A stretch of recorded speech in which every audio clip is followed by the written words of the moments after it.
नमस्कार, आप देख रहे हैं ME24। मैं हूं आर्यन। आज की सबसे बड़ी और चर्चित खबर उत्तर प्रदेश की राजनीति से जुड़ी हुई है, जहां विधायक पूजा पाल ने अपने जीवन और करियर से जुड़े ऐसे राज खोले हैं जिनसे सूबे की सियासत में नया भूचाल आ गया है। पूजा पाल के जीवन का दूसरा अध्याय यानी उनकी दूसरी शादी अब उनके लिए सबसे बड़ी समस्या बन गई है। उन्होंने खुद सोशल मीडिया पर एक लंबा पोस्ट लिखकर स्वीकार किया कि उनकी शादी धोखे से कराई गई थी। पूजा ने आरोप लगाया कि ये शादी कोई साधारण रिश्ता नहीं था, बल्कि एक सुनियोजित राजनीतिक साजिश का हिस्सा थी।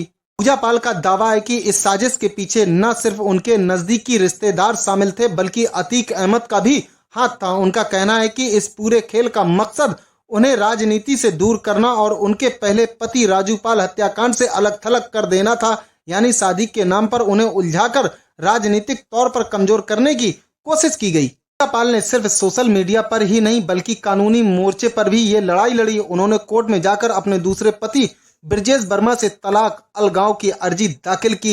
इससे साफ है कि उनका पारिवारिक जीवन ही नहीं बल्कि राजनीतिक जीवन भी गहरे संकट में फंस गया। पूजा का कहना है कि ये साजिश कोई अचानक लिया गया फैसला नहीं था, बल्कि ये कहानी 2017 विधानसभा चुनाव में हार के बाद शुरू हुई।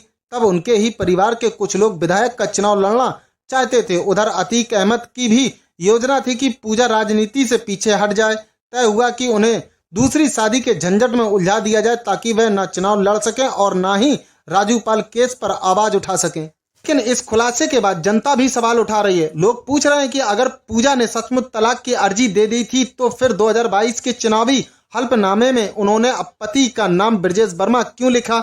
इसके अलावा जनता का आरोप है कि पूजा पाल कभी अपने पहले पति राजू पाल के नाम पर राजनीति करती हैं तो कभी तलाक का मुद्दा उठाकर इमोशनल कार्ड खेलती हैं। सोशल मीडिया पर साफ लिखा जा रहा है, पूजा पाल का इमोशनल ड्रामा अब और नहीं चलेगा। पूजा पाल की मुश्किलें यहीं खत्म नहीं हुई। 14 अगस्त 2025 को समाजवादी पार्टी ने उन्हें अनुशासनहीनता और पार्टी विरोधी गतिविधियों के आरोप में पार्टी से बाहर कर दिया। सिर्फ 2 दिन बाद यानी 16 अगस्त को पूजा पाल मुख्यमंत्री योगी आदित्यनाथ के लखनऊ आवास पर पहुंची और मुलाकात की।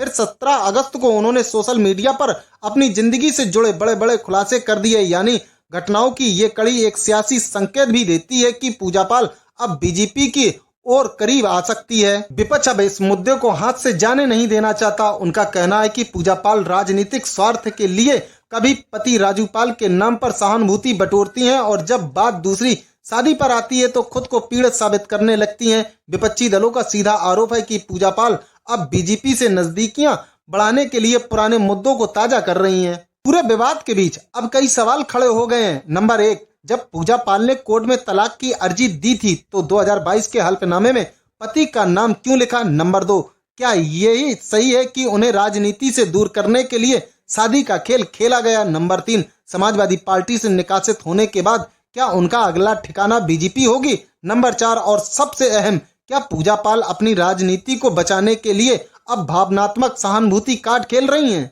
उत्तर प्रदेश की राजनीति में पूजा पाल का ये विवाद एक नई हलचल पैदा कर रहा है। जहां एक ओर वह खुद को एक पीड़ित महिला और साजिश का शिकार बताती हैं, वहीं दूसरी ओर विपक्ष उन्हें स्वार्थी और अवसरवादी करार दे रहा है। फिलहाल इस पूरे मामले पर सभी की नजरें टिकी हुई हैं, क्योंकि आने वाले दिनों में ये साफ हो जाएगा कि पूजा पाल राजनीति में टिक पाएंगी या फिर उनका करियर इन विवादों की भेंट चढ़ जाएगा। ये थी पूजा पाल से जुड़ी अब तक की पूरी कहानी। आपको क्या लगता है, क्या पूजा वाकई साजिश का शिकार हुई है या फिर ये सिर्फ एक राजनीतिक दबाव है। अपनी राय हमें कमेंट पर जरूर बताएं।